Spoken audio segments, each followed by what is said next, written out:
मित्रों नमस्कार। मैं एडवोकेट सुरेंदु जयपुरियार अपने इस चैनल पर पुनः एक बार आपका स्वागत करता हूं।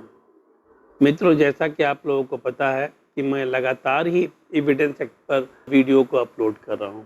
अभी तक सेक्शन 9 तक मैंने कवर किया है, उस पर वीडियो अपलोड किया है।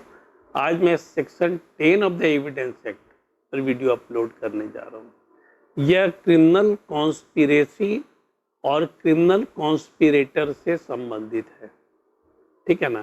किसी भी आपराधिक षड्यंत्र और आपराधिक षड्यंत्रकारी से संबंधित है। इसमें कोई भी षड्यंत्र जब होता है तो उसको प्रूव करने वाले तत्व, उसको साबित करने वाले तत्व कौन कौन से होते हैं, इसको जानना जरूरी है और इसको ही एनालाइज किया गया है section 10 of the Indian evidence act में।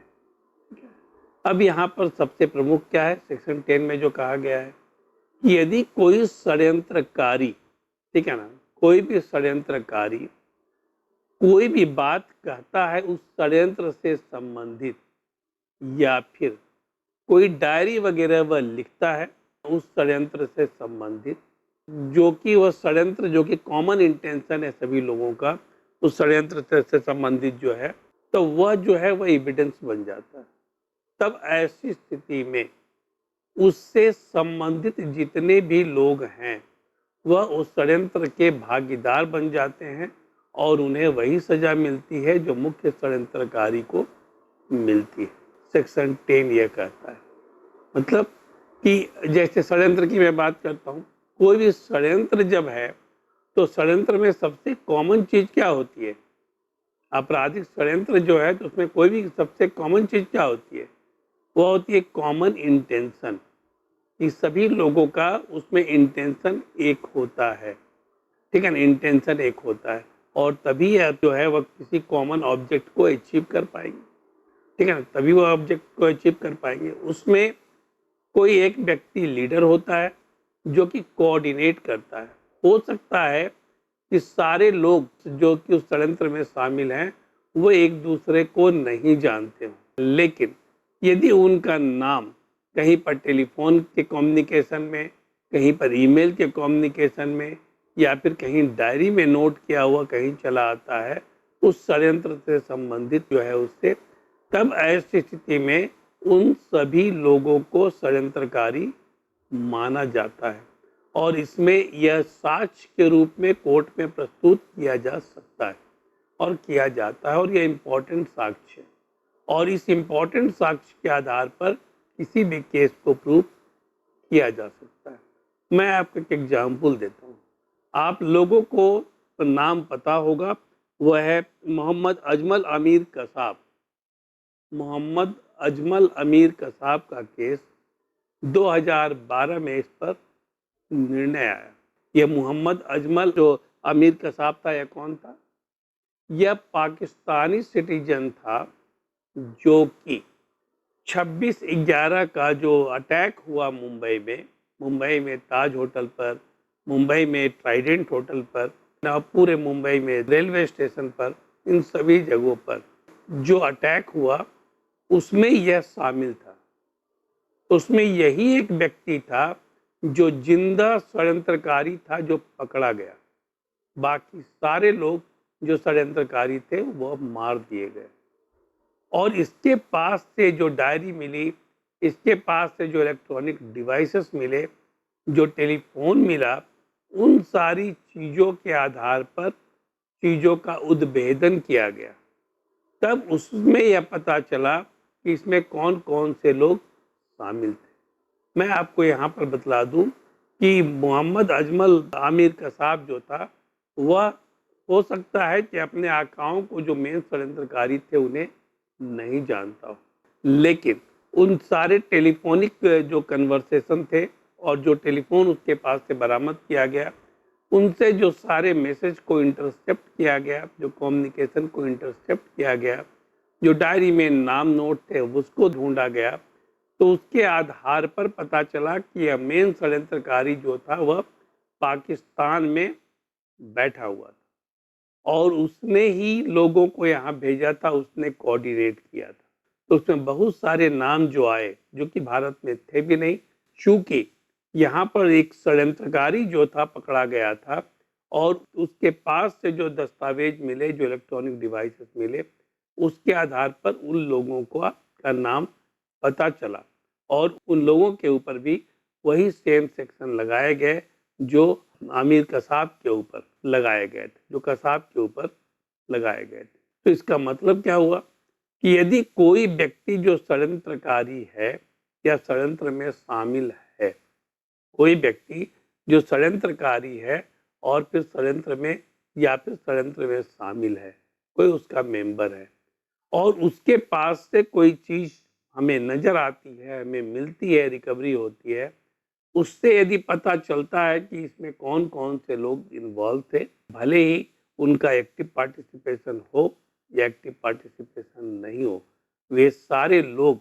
इसमें मुख्य साजिशकर्ता माने जाएंगे और यह अपने आप में एक सबूत है, अपने आप में एक साक्ष्य है जिसके आधार पर चीज़ों को कोर्ट में प्रूव किया जा सकेगा। दूसरा केस अभी 2023 में अमृतपाल सिंह का केस को आप लोग सब जानते हैं। अमृतपाल सिंह जिसे कि अभी मोगा में, पंजाब के मोगा में गिरफ्तार किया गया, वह षड्यंत्र कर रहा था देश को तोड़ने का। ठीक है, क्या कर रहा था? षड्यंत्र देश को तोड़ने का। आप लोग याद करिए 80 के दशक का जो खालिस्तानी आंदोलन था, उसको पंजाब किस ढंग से जल रहा था। 1985 का ब्लू स्टार केस आप लोग याद करिए उस चीज को। भिंडरवाले केस को याद करिए।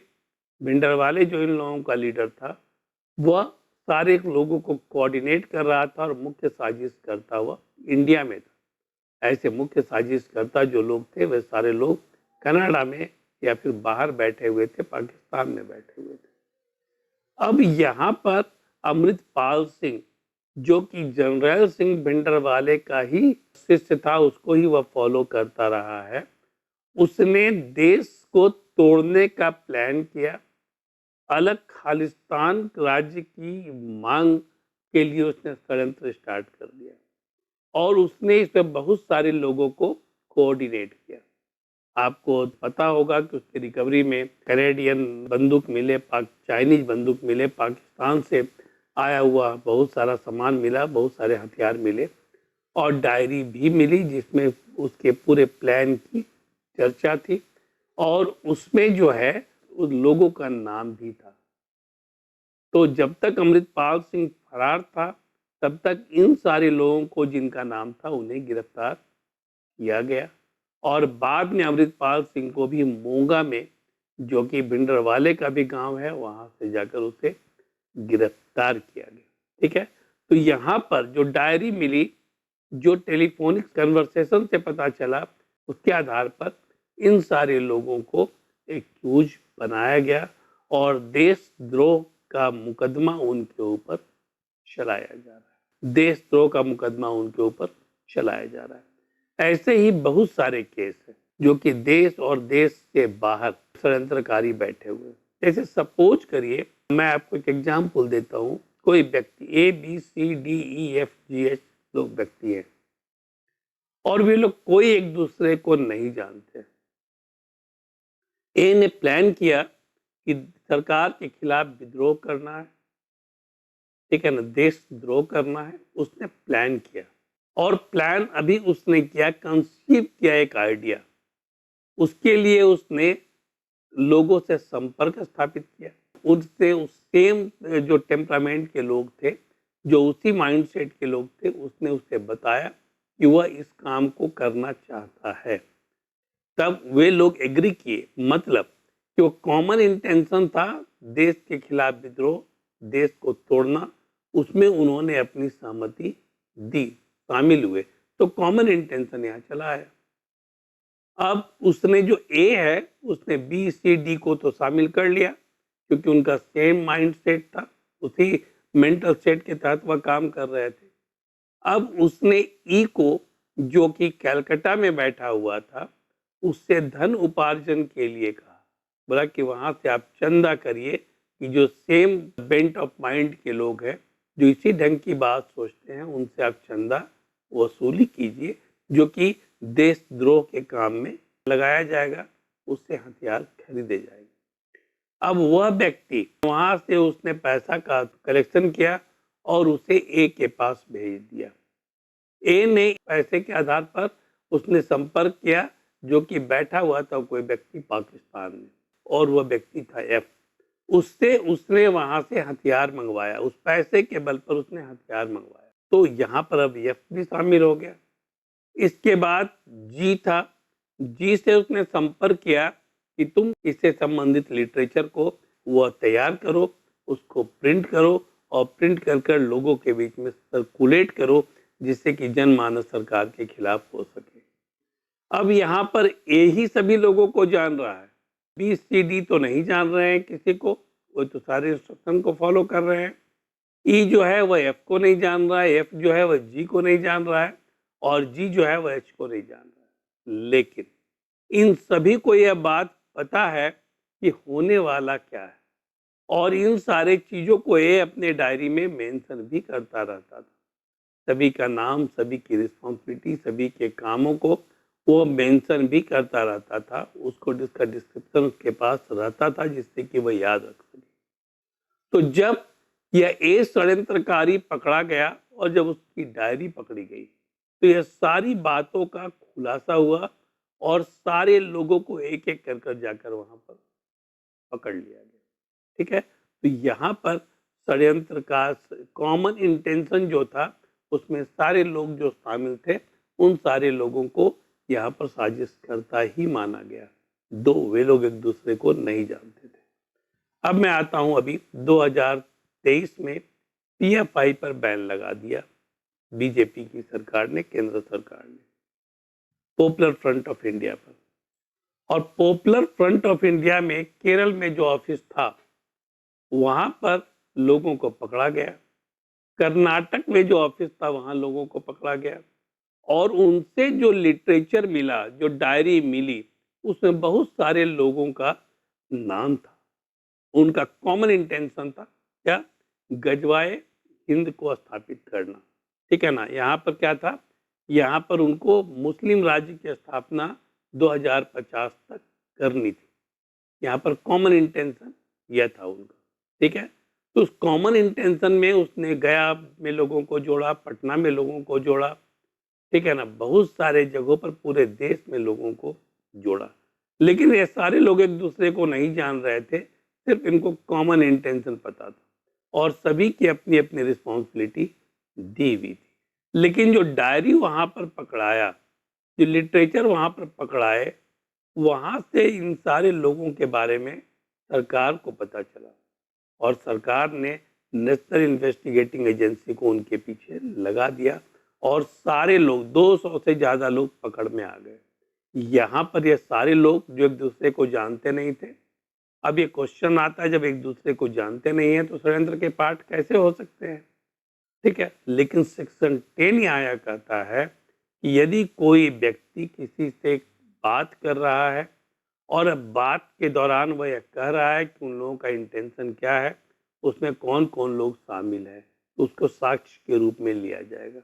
या फिर उसके पास कोई डायरी है जिसमें लोगों का नाम मेंशन है, या फिर कोई लिटरेचर है जिसमें सारी चीज़ों की चर्चा है, तो उन सारे लोगों को षड्यंत्रकारी माना जाएगा और उन्हें षड्यंत्रकारी होने के नाते सजा भी दी जाएगी। देशद्रोह की सजा, क्रिमिनल कॉन्स्पिरेसी की सजा, इन सारी चीज़ों की सजा जो है उसे दी जाएगी। तो सेक्शन 10 यह कहता है, और सेक्शन 10 क्या कह रहा है, फिर मैं रिपीट कर रहा हूँ कि यदि कोई अपराधी षड्यंत्र करता है किसी क्रिमिनल इंटेंट को लेकर और उसमें लोगों को जोड़ता है कॉमन इंटेंशन बताकर कि हमारा कॉमन इंटेंशन क्या है, वे उससे एग्री करते हैं और उसमें वह पार्टिसिपेट करते हैं, वो एक्टिव करे या पैसिव करे, पार्टिसिपेट करते हैं, तो वे सारे लोग उस अपराध के लिए अपराधी होंगे और वे सारे लोगों पर इंडियन पिनल कोड के तहत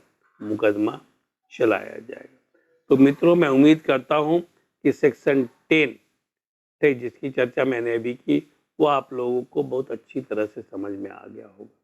मैंने इसमें आप लोगों को आमिर कसाब की बात कही, अमीर कसाब का के अजमल अमीर कसाब के केस का रेफरेंस दिया, मैंने आप लोगों को अमृतपाल सिंह के केस का रेफरेंस दिया, और मैंने एक ऐसे ABCD नाम लेकर चीज़ों को क्रिएट कर कर उसका रेफरेंस दिया। तो ये सारी चीज़ें जो है मुझे लगता है कि इस एग्जाम्पल के माध्यम से आपको क्लियर हो चुकी होगी। तो मित्रों, यदि आप लोगों को यह वीडियो पसंद आ रहा है तो इसे शेयर करना ना भूलें, और दूसरी बात है कि यदि आपने अब तक इस पर इसे सब्सक्राइब नहीं किया है तो इसे सब्सक्राइब भी कर ले। ठीक है, धन्यवाद।